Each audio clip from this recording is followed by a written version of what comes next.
आप देख रहे हैं समाचार एजेंसी ऑफ इंडिया में साइन न्यूज। नमस्कार, आप देख रहे हैं देश की पहली डिजिटल न्यूज एजेंसी समाचार एजेंसी ऑफ इंडिया की साइन न्यूज। इसके धर्म प्रभाग में आपका स्वागत है। अब आपको आषाढ़ माह के व्रत आदि बारे में विस्तार से बताते हैं। आशा है आपको ये पसंद आएगा। आप इसे ध्यान पूर्वक सुनिए और धर्म लाभ लीजिए। आइए सुनते हैं आषाढ़ माह के बारे में। जानिए आषाढ़ के महीने में किन व्रतों को करने से होती है बहुत ज्यादा फल की प्राप्ति। आषाढ़ महीना में क्या करें क्या नहीं करें, ये जानिए विस्तार से। आप देख, सुन और पढ़ रहे हैं समाचार एजेंसी ऑफ इंडिया की साइन न्यूज के धर्म प्रभाग में विभिन्न जानकारियों के संबंध में। आषाढ़ महीना में बरसात की होती है, इसलिए इस माह में कुछ हानिकारक कीट पतंग जीव पनपते हैं जो नुकसानदेह होते हैं। इस माह सात्विकता के साथ पूजा पाठ करना चाहिए।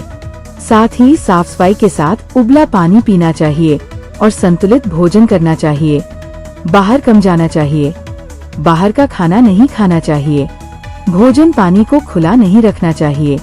अगर आप जगत को रोशन करने वाले भगवान भास्कर, भगवान विष्णु जी, देवाधिदेव महादेव, ब्रह्मांड के राजा भगवान शिव एवं भगवान श्री कृष्ण जी की आराधना करते हैं, और अगर आप विष्णु जी एवं भगवान कृष्ण जी के भक्त हैं, तो कमेंट बॉक्स में जय सूर्य देवा, जय विष्णु देवा, ओम नमः शिवाय, जय श्री कृष्ण, हरिओम तत्सत, ओम नमो भगवते वासुदेवाय नमः लिखना न भूलिए। जानिए क्यों माना गया है आषाढ़ माह चंद्र दर्शन को बहुत शुभ। कहते हैं इस चतुर्थी के दिन चंद्र दर्शन को बहुत ही शुभ माना जाता है। चंद्रोदय के बाद ही व्रत पूर्ण होता है। मान्यता ये है कि जो व्यक्ति इस दिन व्रत रखता है उसकी संतान संबंधी समस्याएं भी दूर होती है। अपयश और बदनामी के योग कट जाते हैं। हर तरह के कार्यों की बाधा दूर होती है। आषाढ़ माह धन तथा कर्ज संबंधी समस्याओं का समाधान होता है। आषाढ़ शुक्ल द्वितीया को यदि पुष्य नक्षत्र हो तो कृष्ण, बलराम तथा सुभद्रा का रथोत्सव का आयोजन होता है। इस बार ये रथ यात्रा 27 जून को निकाली जाएगी। आषाढ़ महीना में ही गुप्त नवरात्र भी है। ये साल के दूसरे नवरात्र होते हैं। पहले नवरात्र चैत्र महीना में होते हैं। इसी तरह आश्विन महीना में तीसरा नवरात्र तथा माघ महीना में चौथा नवरात्र मनाया जाता है। लेकिन साधारण गृहस्थ 2 नवरात्र ही जानते हैं। इन 4 नवरात्रों का उल्लेख देवी भागवत और अन्य पुराणों में भी है। यह साधकों के लिए होते हैं। साधक गुप्त रूप से साधना कर माँ को प्रसन्न कर शक्तियाँ अर्जित करते हैं। इसी तरह आषाढ़ शुक्ल पक्ष की अष्टमी के दिन महिषासुर मर्दिनी दुर्गा को हरिद्रा, कपूर तथा चंदन से युक्त जल में स्नान कराना चाहिए। तदंतर कुमारी कन्याओं और ब्राह्मणों को सुस्वाद मधुर भोजन कराया जाए। तत्पश्चात दीप जलाना चाहिए। भगवान सूर्य को जल चढ़ाने का महत्व जानिए। आषाढ़ महीने के शुक्ल पक्ष की सप्तमी तिथि पर सूर्योदय से पहले उठकर भगवान सूर्य को जल चढ़ाकर विशेष पूजा करनी चाहिए। इसके साथ ही व्रत भी रखना चाहिए। इससे बीमारियां दूर होती है और दुश्मनों पर जीत मिलती है। भविष्य पुराण में भी भगवान सूर्य को जल चढ़ाने का महत्व बताया गया है। आषाढ़ महीना के व्रत से समस्त पाप हो जाते हैं नष्ट। आषाढ़ महीना की कृष्ण पक्ष की एकादशी को योगिनी एकादशी कहते हैं। इसके व्रत से समस्त पाप नष्ट हो जाते हैं। यह इस लोक में भोग और परलोक में मुक्ति देने वाली है। ये तीनों लोकों में प्रसिद्ध है। इस दिन लोग पूरे दिन का व्रत रखकर भगवान नारायण की मूर्ति को स्नान कराकर भोग लगाते हुए पुष्प, धूप, दीप से आरती करते हैं। तरी ब्राह्मणों को दान भी किया जाता है। इस एकादशी के बारे में मान्यता है कि मनुष्य के सब पाप नष्ट हो जाते हैं तथा मोक्ष की प्राप्ति होती है। आषाढ़ शुक्ल पक्ष एकादशी तिथि को भी व्रत किया जाता है। यह एकादशी स्वर्ग और मोक्ष प्रदान करने वाली एवं संपूर्ण पापों का हरण करने वाली है। इसी एकादशी से चातुर्मास्य व्रत भी प्रारंभ होता है। इसी दिन से भगवान विष्णु क्षीर सागर में शेषनाग की शैया पर तब तक शयन करते हैं जब तक कार्तिक शुक्ल महीना की एकादशी नहीं आ जाती है। आषाढ़ महीना के शुक्ल पक्ष की पूर्णिमा को गुरु पूर्णिमा अथवा व्यास पूर्णिमा कहते हैं। इस दिन लोग अपने गुरु के पास जाते हैं तथा उच्चासन पर बैठाकर माल्यार्पण करते हैं तथा पुष्प, फल, वस्त्र आदि गुरु को अर्पित करते हैं। ये गुरु पूजन का दिन होता है, जिसकी प्रथा प्राचीन काल से चली आ रही है।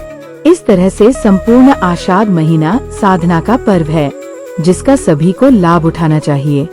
आषाढ़ महीना की संकष्टी चतुर्थी के दिन पढ़ी जाती है ये पौराणिक व्रत कथा जानिए। इस वर्ष 17 जून 2022 शुक्रवार के दिन आषाढ़ महीना के कृष्ण पक्ष की संकष्टी चतुर्थी पड़ रही है। इस दिन यह पौराणिक कथा पढ़ी और सुनी जाती है। दशमी के दिन परलक्ष्मी व्रत तमिलनाडु में अत्यंत प्रसिद्ध है। आषाढ़ी पूर्णिमा का भी बहुत महत्व है। पूर्णिमा के दिन उत्तराषाढ़ा नक्षत्र होने पर 10 विश्व देवों का पूजन भी किया जाता है।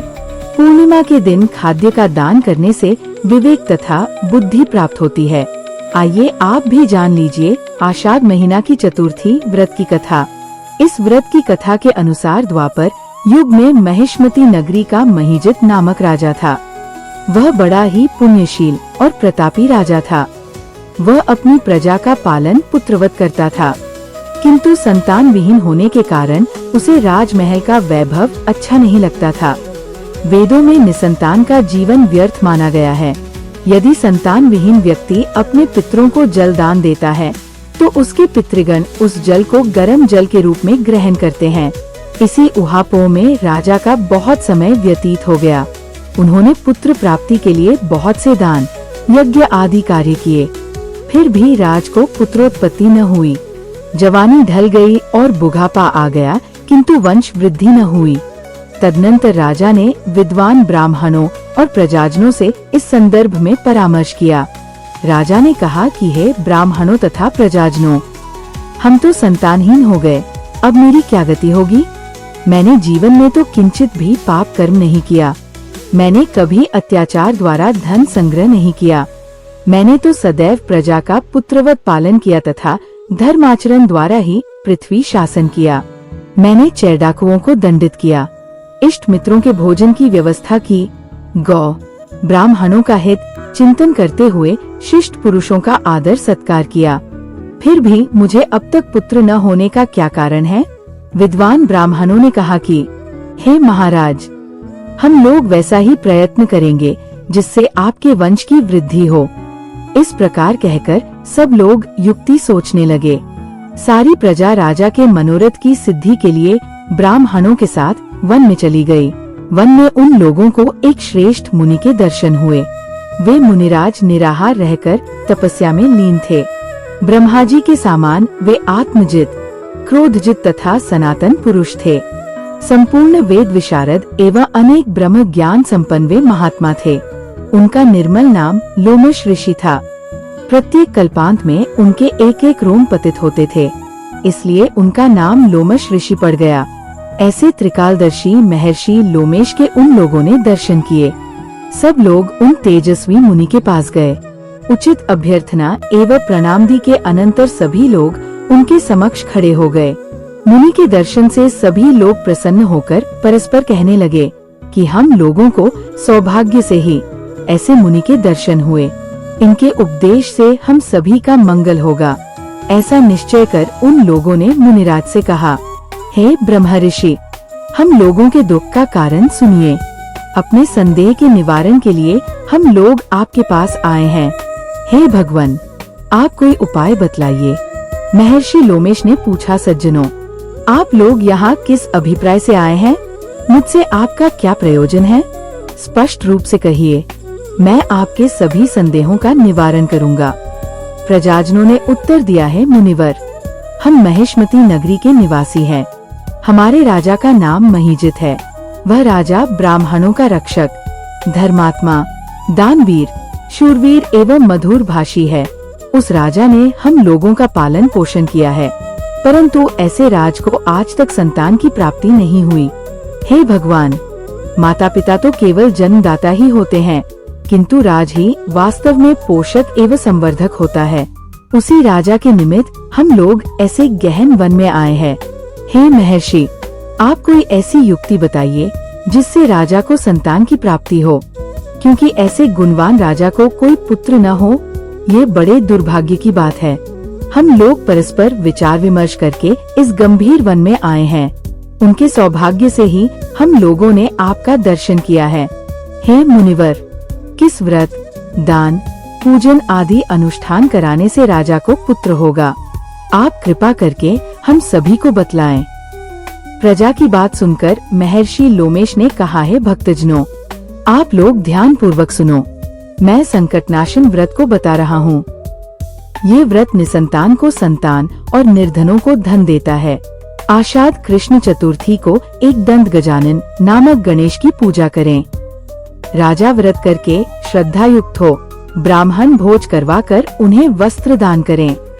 गणेश जी की कृपा से उन्हें अवश्य ही पुत्र की प्राप्ति होगी।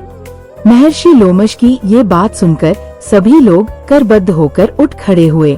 नतमस्तक होकर दंडवत प्रणाम करके सभी लोग नगर में लौट आए। वन में घटित सभी घटनाओं को प्रजाजनों ने राजा से बताया।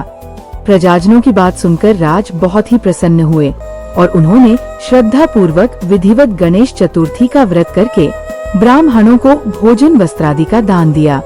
रानी सुदक्षिणा को श्री गणेश जी कृपा से सुंदर और सुलक्षण पुत्र प्राप्त हुआ। श्री कृष्ण जी भी कहते हैं, इस व्रत का ऐसा ही प्रभाव है।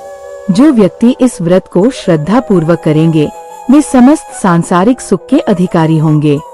हरि ओम।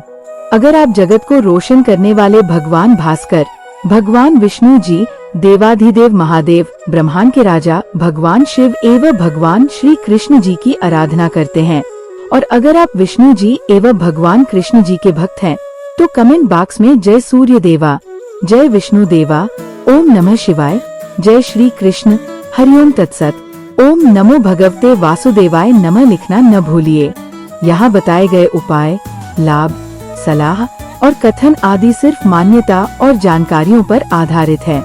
यहाँ ये बताना जरूरी है कि किसी भी मान्यता या जानकारी की समाचार एजेंसी ऑफ इंडिया के द्वारा पुष्टि नहीं की जाती है। यहाँ दी गई जानकारी में निहित जानकारी विभिन्न माध्यमों, ज्योतिषियों, पंचांग, प्रवचनों, मान्यताओं, धर्म ग्रंथों, दंत कथाओं, किंवदंतियों आदि से संग्रहित की गई है। आपसे अनुरोध है कि इस वीडियो या आलेख को अंतिम सत्य अथवा दावा न माने एवं अपने विवेक का उपयोग करें। समाचार एजेंसी ऑफ इंडिया पूरी तरह से अंधविश्वास के खिलाफ है। किसी भी जानकारी या मान्यता को अमल में लाने से पहले संबंधित विशेषज्ञ से सलाह लें। अगर आपको समाचार एजेंसी ऑफ इंडिया में खबरें आदि पसंद आ रही हो तो आप इसे लाइक, शेयर व सब्सक्राइब अवश्य करें। हम नई जानकारी लेकर फिर हाजिर होंगे, तब तक के लिए इजाजत दीजिए। जय हिंद। समाचार एजेंसी ऑफ इंडिया की साइन न्यूज में प्रसारित खबरें, गीत, गजल, भजन आदि पसंद आ रहे हों तो आप इसे लाइक, सब्सक्राइब व शेयर जरूर करें। कमेंट बॉक्स में लिखकर बताएं कि आपको ये कैसे लग रहे हैं। ये भी बताएं कि आप और क्या क्या देखना व सुनना चाहते हैं। फिलहाल समय है आपसे इजाजत लेने का। आप सभी स्वस्थ रहें, मस्त रहें। जय हिंद।